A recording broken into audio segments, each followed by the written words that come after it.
Hello friends, welcome to our channel kitchen and keys. ఎంతో టేస్టీగా తొందరగా అయిపోయే వినాయక చవితి స్పెషల్ పాల తాలికలు, పులిహోర, రవ్వ కుడుములు ఎలా చూసుకోవాలో ఈ వీడియోలో చూసేద్దాం. ముందుగా రైస్ కడిగి పెట్టుకొని అన్నం ఉడికేలోపు రవ్వ కుడుముల కోసం 1:2 రేషియోలో నీళ్లు పోసుకొని పొయ్యి మీద పెట్టుకోండి. మరుగుతున్న నీళ్లలో పచ్చిపప్పు, జీలకర్ర వేసి బాగా కలుపుకోండి. మరిగిన నీళ్లలో రవ్వ పోసి బాగా కలుపుకొని వీడియోలో చూపిస్తున్న విధంగా ఆరబెట్టుకోండి. ఆరిన రవ్వని చక్కగా చేయి కడుక్కుంటూ ముద్దలుగా చేసి ఇడ్లీ పాత్రలో పెట్టి ఇడ్లీలాగా ఉడికించుకుంటే ఎంతో టేస్టీగా ఉండే రవ్వ కుడుములు రెడీ అయిపోతాయి. ఇప్పుడు ఉడికిన అన్నాన్ని పళ్ళెంలో ఆరబెట్టుకొని పులిహోర తిరగమాత కోసం బాండీ పెట్టుకొని దాంట్లో 3 టేబుల్ స్పూన్స్ ఆయిల్ వేసి పల్లీలు, కాగిన నూనెలో పల్లీలు, పచ్చిపప్పు, మినప్పప్పు, ఆవాలు,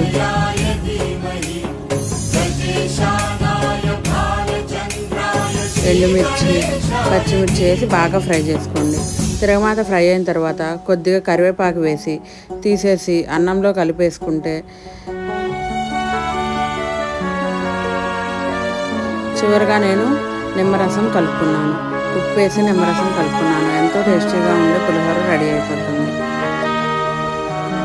ఇప్పుడు పాల తాలికల కోసం ముందుగా నానబెట్టుకున్న సగ్గు బియ్యాన్ని పొయ్యి మీద వేసి పెట్టుకోండి. సగ్గు బియ్యం కాగేలోపు తడి బియ్య పిండిలో కరిగించుకున్న బెల్లం పాకాన్ని వేసి ముద్దల్లే చేసుకొని వీడియోలో చూపించిన విధంగా తాలికల్లాగా ఒత్తుకోండి. తాలికలు ఉడికేలోపు మిగిలిన కొద్దిగా బియ్య పిండిని ఇలా నీళ్ళల్లో తడిపేసుకొని చిక్కదనం కోసం ఉడికిన తాలికల్లో పోసేయండి. పక్కన బెల్లాన్ని కరిగించుకొని పాకంలాగా చేసుకోండి. ఇప్పుడు పాకాన్ని కూడా తాలికల్లో పోసేసుకోండి. బాగా కలుపుకున్న తర్వాత ముందుగా కాచిపెట్టుకున్న పాలు పోసుకుంటే ఎంతో టేస్టీగా ఉండే పాల తాలికలు రెడీ అయిపోతాయి. తప్పకుండా ట్రై చేయండి. చాలా ఈజీగా అయిపోతాయి 30 మినిట్స్.